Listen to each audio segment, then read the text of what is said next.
अस्सलाम वालेकुम। नंबर 1, अगर आप सर पर बार बार कंघा करेंगे तो इससे बलगम खारिज होगी।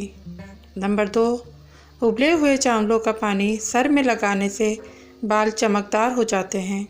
नंबर 3, दही खाने से डिप्रेशन और जहनी दबाव से छुटकारा मिल जाता है।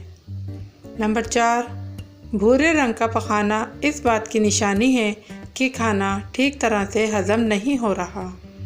नंबर 5, पेशाब रुक रुक कर आता है तो समझ जाओ कि गुर्दे ठीक काम नहीं कर रहे।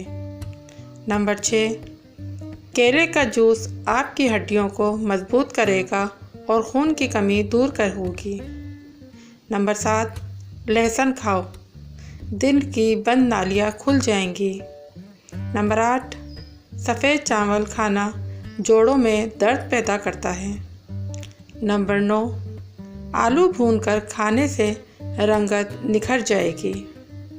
नंबर 10, सूखी रोटी दूध में भिगोकर खा लिया करो, आपकी उम्र बढ़ जाएगी।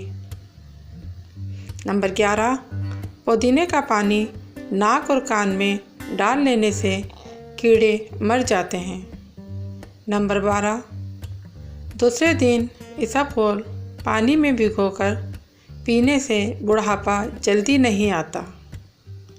अगर आपको मेरी ये छोटी सी वीडियो अच्छी लगी है तो प्लीज़ मेरे न्यू चैनल को सब्सक्राइब करें और बेल आइकन के बटन को ज़रूर प्रेस करें ताकि इस तरह की आने वाली न्यू वीडियो आप तक बआसानी पहुंच सकें। अगली वीडियो तक के लिए दीजिए इजाज़त। अल्लाह हाफिज़।